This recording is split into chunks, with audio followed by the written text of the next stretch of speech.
적어도 한국 가이드들의 경우에는 지금 이사장님이 말씀하신 이 역사, 임진왜란 때 이순신과 요시아키가 그렇게 전투했던 그런 역사에 대해서 좀 알고 우리 관광객들한테 좀 이야기도 해주고 하는 그런 것들이 정말 필요할 것 같네요.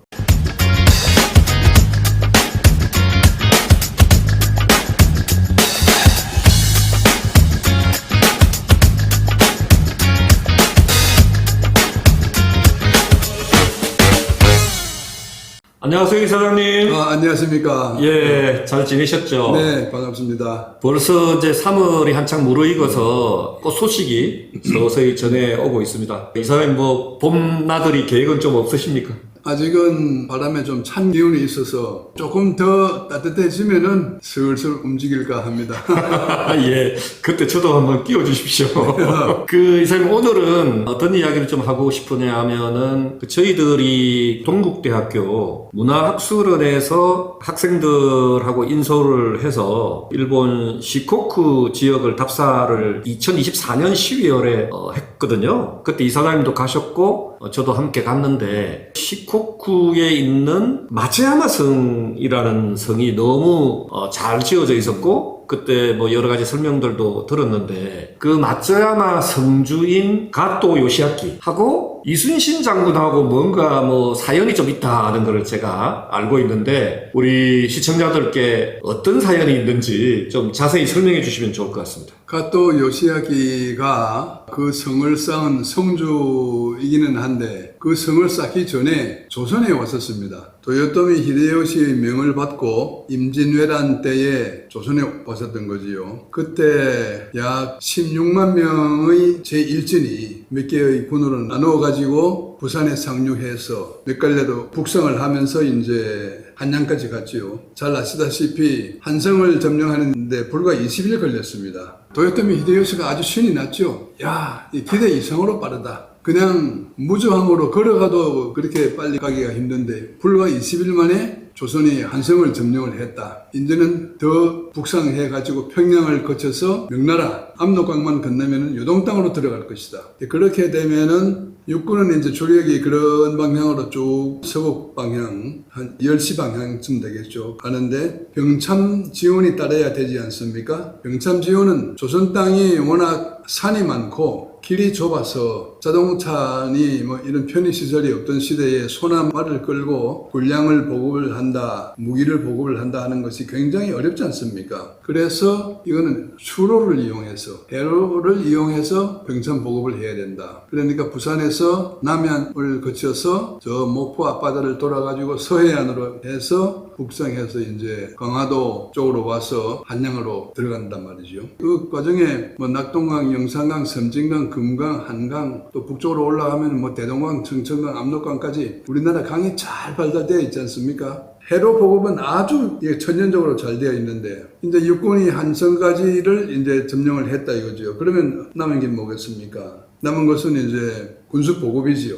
그런데 거기서부터 막혔던 겁니다. 이순신이 거기에 버티고 있다는 것을 몰랐지요. 이순신이라는 이름을 들어본 적도 없고 조선에 수군이 있는 것 정도야 알았겠지만 수군이라고 하는 것은 육군이 배를 타면 수군이다. 이 정도 개념밖에 없었거든요. 그런데 이게 가만히 보니까 이순신하고 한번 맞부닥쳤다 하면은 그냥 연패란 말입니다. 그 배가 부서져 많은 병력이 죽어 무엇보다도 병참 보급이 안 되다 보니까 북진이 안 되지 않습니까? 그래서 그때에 이미 한성에 도착했던 장군들 중에서 수군 출신, 사실은 이제 해적 출신입니다. 외국 출신인데 가토 요시아키가 그 중에 한 명이었거든요. 그래 가토 요시아키 또 동료로서 구키 요시다카, 와키자카 야스와루 그 세 명의 수군 출신 장성들은 남해안으로 내려와서 이순신을 없애라 명령을 했거든요. 근데 거기에서 이게 사달이 났습니다. 어떻게 사달이 났습니까? 이 세 사람이 명을 받고 내려왔지 않습니까? 그러면 세 사람이 합쳐가지고 이순신을 처부셔야 되는데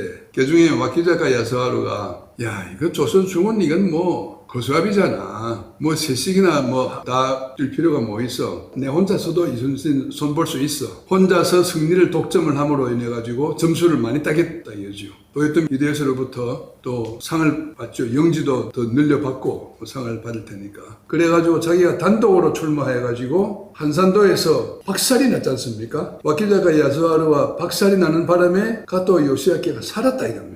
일단 이순신과 첫 접전할 그 위기를 넘겼다 이거죠. 그쪽 입장에서 볼 때는. 그래가지고 야 큰일 났다. 이순신이 곧 쫓아올 거다. 과연 쫓아왔습니다. 다음 날 한산 대전이 있고 다음 날 안골포로 쫓아왔습니다. 감히 맞설 수가 없지 않습니까? 안골포가 이렇게 지형이 안쪽으로 쭉 이렇게 많이 되어 있는데 그 안에다가 배를 딱 숨겨놓고 자기네들은 이제 뒷산에 올라가 가지고 싸우지 않고 그냥 수비만 하는 겁니다. 그 바람에 배는 다 타버렸지만은 죽지는 않았죠. 목숨은 건졌죠. 결국 이순신과 맞닥뜨리기는 맞닥뜨렸는데 죽지는 않았다. 이순신과의 첫 인연은 그런 식으로 맺어졌던 거죠. 그럼 실질적으로 개전을 했거나 그건 아니고 겁먹고 안골포에 숨어 있다가 배는 다 이제 이순신 군사들에 의해서 다 타버리고 본인은 이제 육지에 올라가서 네. 도망가 있다가 일본으로 건너가 가지고 일본서 잘 먹고 잘 살면서 마츠야마 성을 지은 겁니까? 네, 그렇긴 한데 금방 일본으로 간 게 아니고 계속 남아있으면서 조선 수군과 또 싸웠습니다. 승리도 했어요. 근데 그 승리는 이순신과의 대전에서 승리한 게 아니고 원균과의 칠천량 해전에서 승리한 것이죠. 그 다음에 원균하고의 칠천량 전투에서는 이겼지만은 그 이후에 벌어진 명량해전에서는 또 박살이 났습니다.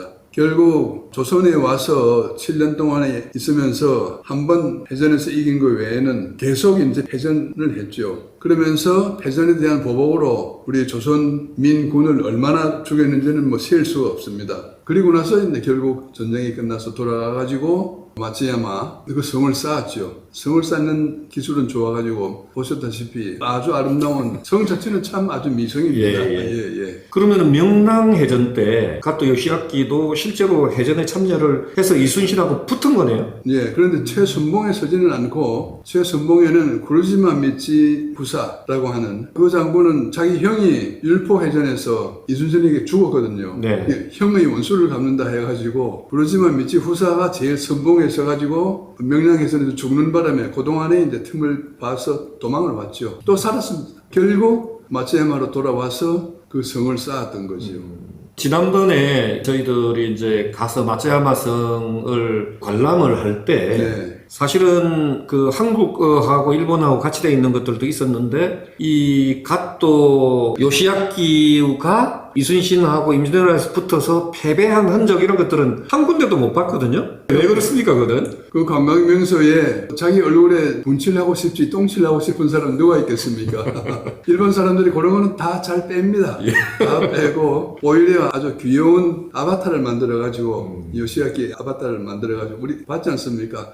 와가지고 다 친절하게 이것도 가르쳐주고 저것도 가르쳐주고 같이 사진도 찍고 일본인들은 물론 뭐 더욱 좋아하고 조그만 선물 같은 것도 주고 그러니까 우리 한국 관광객들도 대부분 뭐 이런 것까지는 잘 모르기 때문에 같이 가서 사진도 찍고 이제 이렇게 아주 즐겁게 관광하고 오곤 하죠. 예, 그런 맥락에서 보면 사실은 한국 관광객들이야 그 관광 코스에 있으니까 같이 가고 대부분 이제 그 가이드들이 있을 텐데 적어도 한국 가이드들의 경우에는 지금 이사장님이 말씀하신 이 역사 임진왜란 때 이순신과 요시아키가 그렇게 전투했던 그런 역사에 대해서 좀 알고 우리 관광객들한테 좀 이야기도 해주고 하는 그런 것들이 정말 필요할 것 같네요. 네, 일본 가이드들은 그런 걸 뭐 안 하겠지만은 한국 가이드들한테는 그 정도는 좀 교육을 시켜가지고 우리가 뭐 지금 와서 뭐 시비 걸겠다는 것이 아니라 용서하더라도 이해는 해야 되지 않겠느냐 하는 차원에서 가이드들에 대한 그러한 교육도 필요하다고 봅니다. 예, 그래서 역시 이제 이 역사는 알면 알수록 우리가 과거에 왜 이걸 몰랐을까 하는 생각들을 이제 후회를 하게 되는데 그런 차원에서 보면 이번에 우리가 오늘 주제로 이야기했던 이 내용들도 마찬가지지만 역시 역사 공부는 해야 되겠다는 생각이 듭니다. 그래서 오늘 마무리 건배사는